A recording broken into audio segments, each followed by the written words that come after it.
ἑνικῶς kai πληθυντικῶς, singular and plural. ἑνικῶς kaere ophile, kaere ophile. Πληθυντικῶς kaerete ophiloi. 헨ικῶς πληθυντικῶς ete. 헨ικῶς kaere, πληθυντικῶς kaerete. Hugi einete, eoprate, eopratete.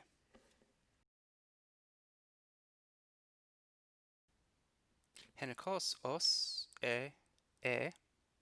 πληθυντικῶς oi, ai.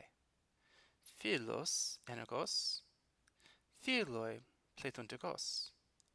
Phile, philoi, phile, philai.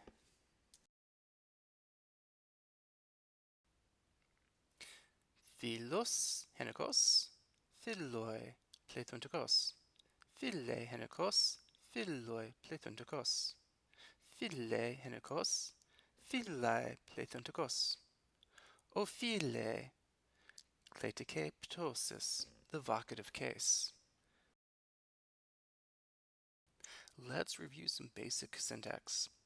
In a sentence, you have two main parts, to hypokemenon, the subject, and to kategorema, the predicate. The subject, hypokemenon, is the underlying substance of the sentence, what the sentence is about. Philip says, hello. The sentence is really about Philip. Ice cream is cold. The sentence is about, not cold, but ice cream. You have to have a subject and a predicate to make a full sentence, because you can evaluate the full sentence as something that is true or false. If you simply say, the ice cream, that's just a subject, you can't say that that is true or false. Ice cream is neither true nor false in and of itself. You can say that ice cream is cold, adding a predicate, and that can be true or false.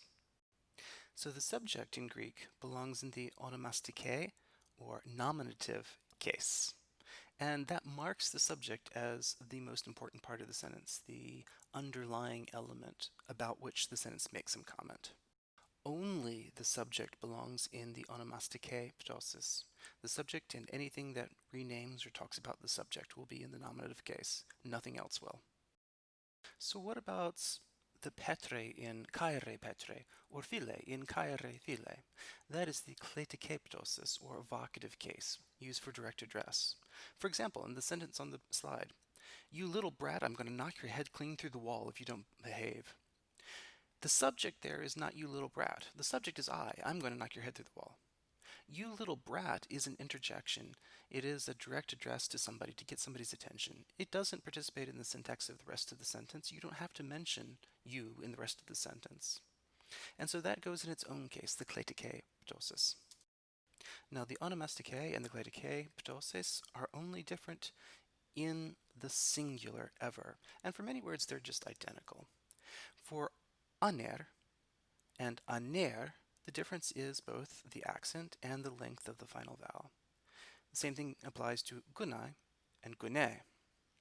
In the plural, however, andres and gunai case are identical in the kleitike and the onomastike ptosis.